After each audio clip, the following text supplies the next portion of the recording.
Вітаю вас, шановныя сябры. Вельмі ўдзячны вам за цікаўнасць, якую вы праявілі да майго праекта, за добрыя словы, слушныя заўвагі і прапановы. Дзякуй. Сёння мы распачынаем размовы пра ваенную гісторыю Беларусі. Напомню, што мінулым разам у першым сваім звароце я распавёў пра некаторыя акалічнасці гэтага праекта, закрануў у анонсе і сённяшнюю тэму. Таму, хто не глядзеў, паглядзіце, а мы пачынаем. Тэма нашай першай размовы – развіццё ваеннай справы на беларускіх землях да 13 стагоддзя. У сярэдзіне першага тысячагоддзя нашай эры, а дакладней у VI стагоддзі, у часы так званага вялікага перасялення народаў, калі Еўропа нагадвала разварушаны мурашнік, на тэрыторыі сучаснай Беларусі з'яўляюцца славяне. Іх рассяленне ідзе з поўдня і паўднёвага захаду на поўдзень. Рухаюцца яны пераважна па рэках і іх прытоках. І сустракаюцца тут з карэнным насельніцтвам гэтых мясцін – балтамі. Атрымалася так, што ў выніку канкурэнцыі за жыццёвую прастору большасць мясцовага балцкага насельніцтва была асімілявана. Другая яго частка знішчана альбо выцеснена на паўночны захад. У выніку найбольш уплывовымі на гэтай тэрыторыі становяцца славянскія племянныя аб'яднанні – крывічоў, дрыгавічоў і радзімічоў. Пройдзе ўсяго 3 стагоддзі, і на тэрыторыі рассялення ўсходніх славян з'явіцца адзіная раннефеадальная дзяржава руская зямля, якая ўзнікне на аснове аб'яднання памесных княстваў. Калі казаць пра этымалогію назвы Русь, то цяпер пераважвае нармандская тэорыя. Па запрашэнню мясцовых плямёнаў прыйшоў вараг Рурык з дружынай і прывёў з сабой варажскае племя Русь. Ад тых варагаў і празвалася руская зямля. Хачу вас папярэдзіць, што вядомыя нам усім назвы Кіеўская Русь або Старажытная Русь яны з'явіліся значна пазней. Толькі ў сярэдзіне 19 стагоддзя гісторыкі расійскай імперыі, каб тлумачыць свае розныя навуковыя канцэпцыі, прыдумаюць гэтаму дзяржаўнаму ўтварэнню сваю назву – Кіеўская Русь. Ну, а так як зараз у школах і ВНУ мы працягваем карыстацца менавіта гэтымі, прыдуманымі ў 19 стагоддзі тэрмінамі, таму і ў нашых размовах будзем іх прытрымлівацца. Пераносімся ў 9 стагоддзя на тэрыторыю старажытнай Русі.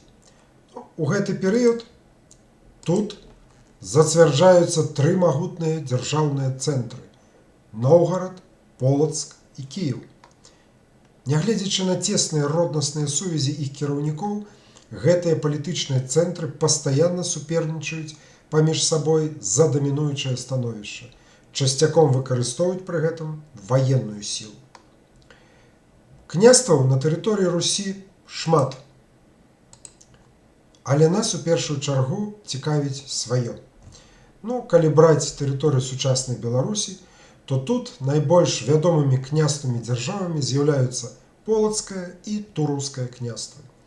Па меркаванні беларускіх гісторыкаў, гэтыя княствы тыя самыя вытокі будучай дзяржаўнасці Беларусі, увасабленне ідэі незалежнасці прабеларускага этнасу. І мы з гэтым цалкам згодныя. Найбольшага поспеху у развіцці сваёй дзяржаўнасці дасягнула Полацкая зямля. Такі тэрмін неаднойчы сустракаецца ў летапісах.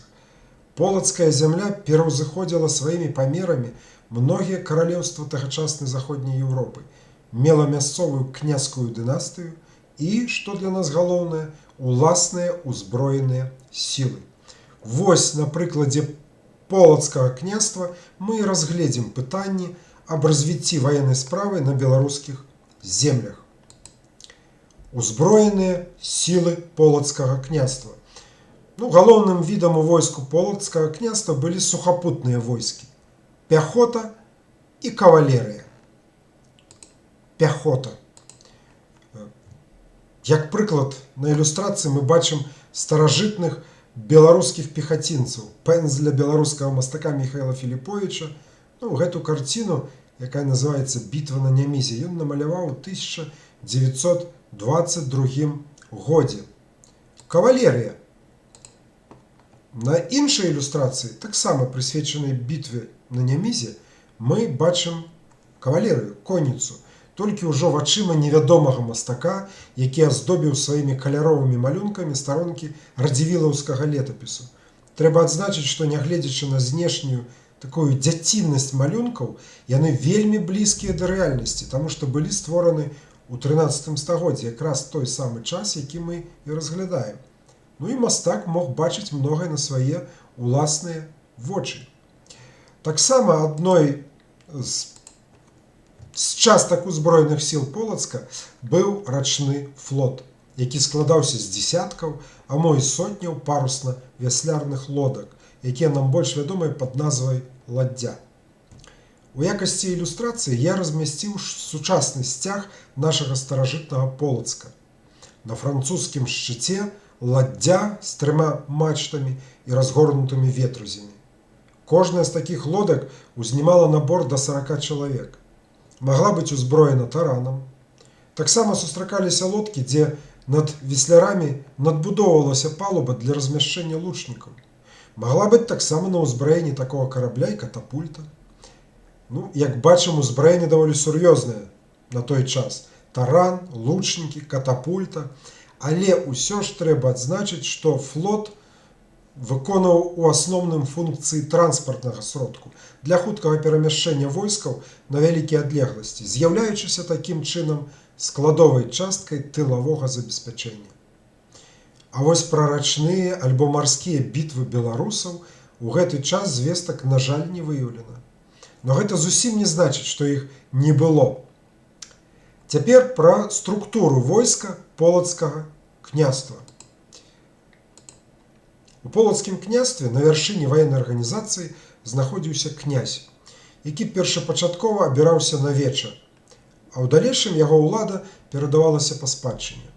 Адначасова з князем ва ўпраўленні ваеннай арганізацыі княства быў задзейнічаны заканадаўчы орган, савет, вечар, які складаўся з мужоў, найбольш уплывовых дружыннікаў і выхадцаў з племянной знаці. Але ўсё ж непасрэднае кіраванне войскам здзяйсняў князь. Войска складалася з дружыны, вояў або народнага апалчэння, а таксама нярэдка ўзмацнялася атрадамі наймітаў, саюзнікаў і васалаў. А цяпер падрабязней. Дружына.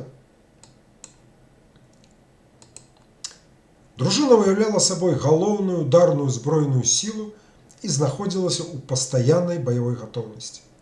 Князь і яго дружыннікі былі ў адносінах адзін да аднаго сябрамі, таварышамі, братамі па зброі і знаходзіліся ў цеснай асабістай сувязі.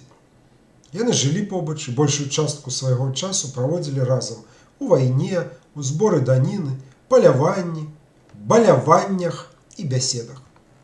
Пры гэтым дружына не была аднароднай. Яна дзялілася на дружыну старэйшую і дружыну малодшую.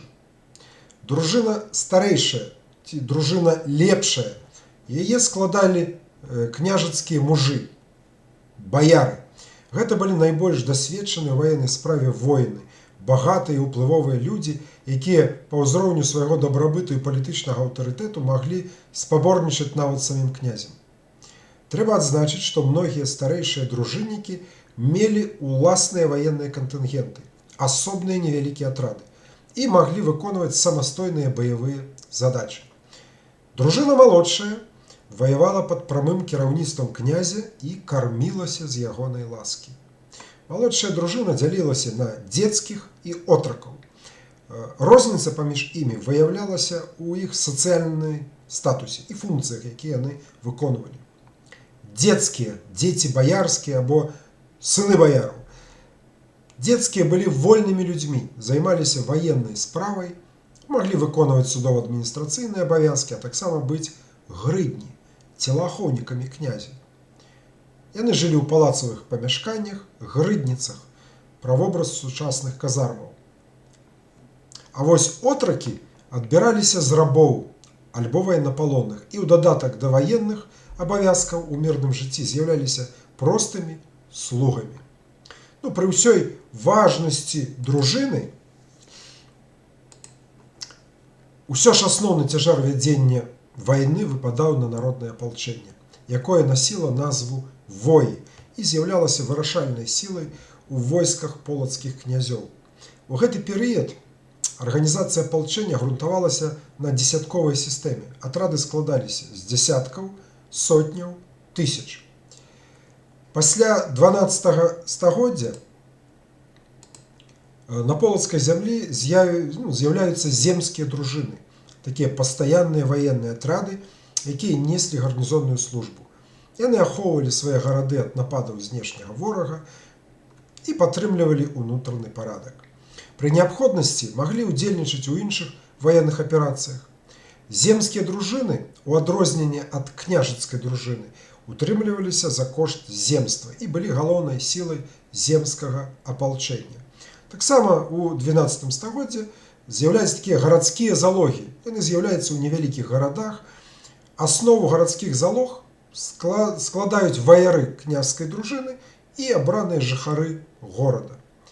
Яны належаць да княжскай часткі ваеннай арганізацыі, а не земства, гэтыя залогі.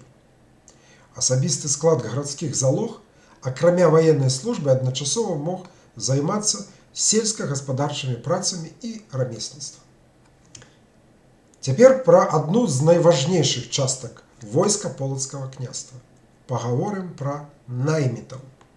Найчасцей гэта былі варагі. Варажскіх або нармандскіх ваяроў, як правіла, вербавалі не індывідуальна, а цэлымі атрадамі, якія прыбывалі рачным шляхам на ўласных караблях. Ось, напрыклад, на баку полацкага князя Брачыслава Ізяславіча воеваў варажскі атрад пад камандаваннем Эймунда. Найменшай адзінкай арганізацыі атрада варагаў быў экіпаж аднаго карабля. Это недзе 30-40 чалавек. Колькасць такога атрада магла дасягаць некалькіх соцень чалавек. І вось, напрыклад, атрад Эймунда налічваў па некаторых звестках да 600 воінаў. Можаце самі падлічыць прыкладную колькасць караблёў, на якіх яны прыплылі. Варажскія найміты адрозніваліся высокай прафесійнай вывучкай і часцяком вырашалі зыход асобных бітваў цэлых кампаній. Узнагароджанне наймітам выплачвалася ў залежнасці ад іх рангу каштоўным металам альбо футрам. Дарэчы, Эймунд – найцікавейшая асоба для беларускай ваеннай гісторыі. Адзін з самых вядомых нам наймітаў таго часу. Уявіце сабе, нашчадак першага караля Нарвегіі Харальда Цудоўнавалосага. Гэты ваяр каралеўскай крыві другую палову свайго жыцця служыў полацкаму князю Брачыславу Ізяславічу, ахоўваў паўночна-заходнія межы полацкага княства. Пачынаў ён сваю службу наймітам у Яраслава Мудрага, але з-за сквапнасці апошняга, які пастаянна зацягваў з аплатай, ён даў згоду на запрашэнне Полацка. Цікавая інфармацыя.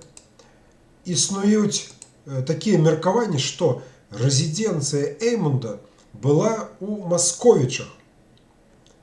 Такая вёска на Браслаўшчыне. Зараз гэта Віцебская вобласць.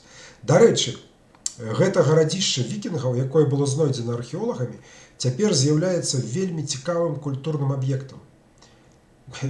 Я бліжэйшым часам планую наведаць тыя прыгожыя мясціны і раю зрабіць вам тое самае.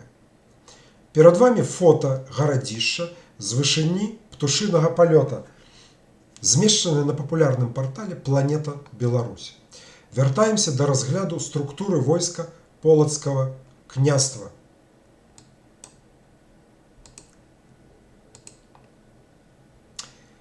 Акрамя наймітаў, для ўдзелу ў асобных кампаніях полацкія князі маглі таксама прыцягваць замежныя ваенныя кантынгенты саюзнікаў альбо васалаў, якія хоць і падпарадкоўваліся вярхоўнаму камандаванню ў асобе полацкага князя, але мелі сваіх уласных камандзіраў і захоўвалі характэрную для іх арганізацыю. Цікава, што полацкія князі, у адрозненне ад Кіева і іншых паўднёва-рускіх княстваў, не карысталіся паслугамі качэўнікаў, печанегаў, полаўцаў. Полацк звычайна выкарыстоўваў атрады падуладных яму балцкіх плямёнаў, ліваў, латгалаў, літвы, альбо саюзных фіна-вугорскіх народаў. Напрыклад, у 1069 годзе на Новгарад напала войска Усяслава Полацкага, вядомага нам як Усяслаў Чарадзей. Дык вось, у нашым войску у якасці саюзнікаў прысутнічалі атрады водзі. А водзь, як мы ведаем, гэта карэннае насельніцтва сучаснай Ленінградскай вобласці Расійскай Федэрацыі. Вось неяк так. Цяпер пра колькасны склад войска Полацкага княства. Зразумела, што тут усё залежала ад агульнай колькасці насельніцтва. Возьмем для прыкладу 12 стагоддзе. На думку даследчыкаў, колькасць насельніцтва полацкай зямлі ў гэты перыяд складала недзе да 350 тысяч чалавек, з якіх максімальна 70 тысяч маглі быць мабілізаваны ў войска.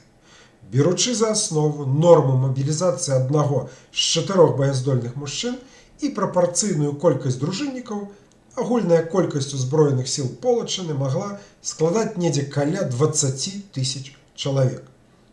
Прыкладна 17 тысяч апалчэнцаў, вояў, недзе 2-3 тысячы дружыннікаў, ну і плюс атрады наймітаў, саюзнікаў і васалаў, сярод якіх разлік ішоў на сотні, ну а мо і на тысячы ваяроў. Давайте падвядзём некаторыя прамежкавыя вынікі. Полацкае княства мела войска, аснова якога была княжацкая дружына, самая мабільная і баяздольная частка войска, заўсёды гатовая адрэагаваць на ваенную пагрозу. Падчас вайны войска ўзмацнялася апалчэннем, наймітамі, сярод якіх галоўнымі былі варагі, а таксама асобнымі атрадамі з ліку падуладных полацкаў суседніх плямёнаў.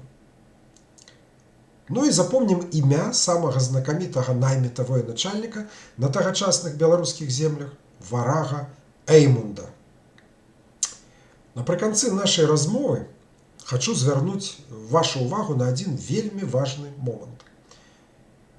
Калі вы хочаце больш-менш добра ведаць нашу айчынную ваенную гісторыю, тут аднімі маімі размовамі не абыдзецца. Вы ўжо, напэўна, звярнулі ўвагу на антураж вакол мяне. Так, гэта маё працоўнае месца, а за спіной мая хатняя бібліятэка. І, як вы здагадаліся, значная частка кніг тут прысвечана гісторыі Беларусі. Дык вось, каб паглыбіць свае веды на сённяшнюю тэму, прапаную вам, як мінімум, пагартаць наступныя кнігі, якія прысутнічаюць у маёй бібліятэцы. Першая кніга. Кніга беларускага гісторыка, археолага, пісьменніка, кандыдата гістарычных навук Мікалая Плавінскага. Называецца «Войска Полацкага княства ад часоў Рагвалода да эпохі Усяслава Чарадзея». Усяго 48 сторонак, яе прачытанне не адніме у вас многа часу. Супер цікавая кніга для вайскоўцаў. Гэта кніга беларускага гісторыка Ягора Новікова.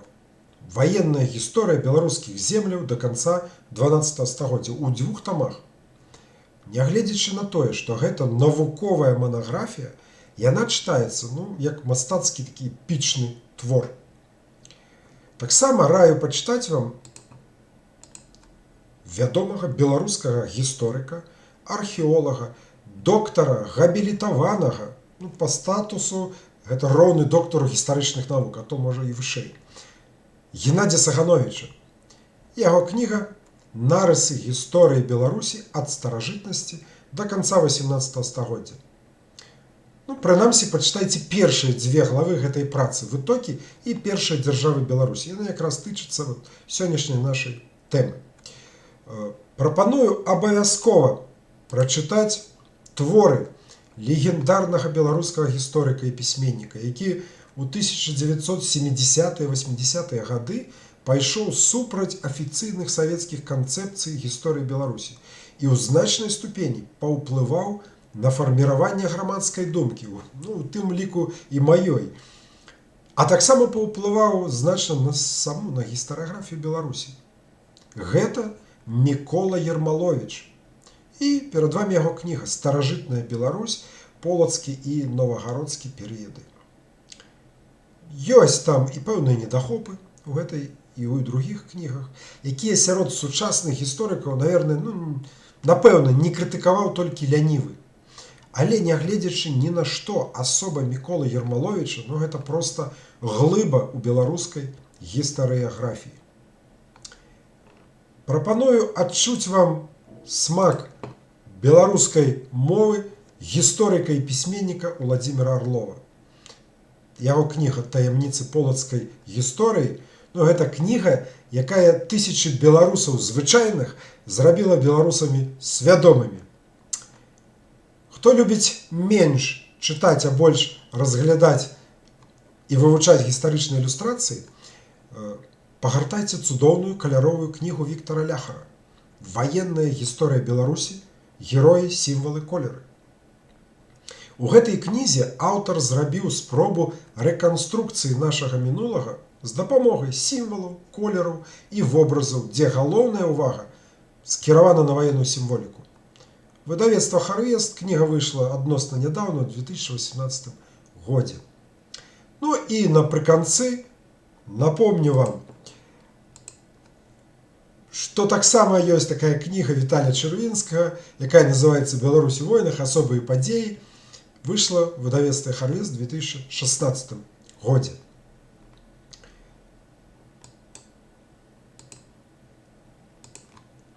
Нагадваю, што разгляд тэмы развіццё ваеннай справы на беларускіх землях да 13 стагоддзя мы яшчэ не скончылі і працягнем наступным разам.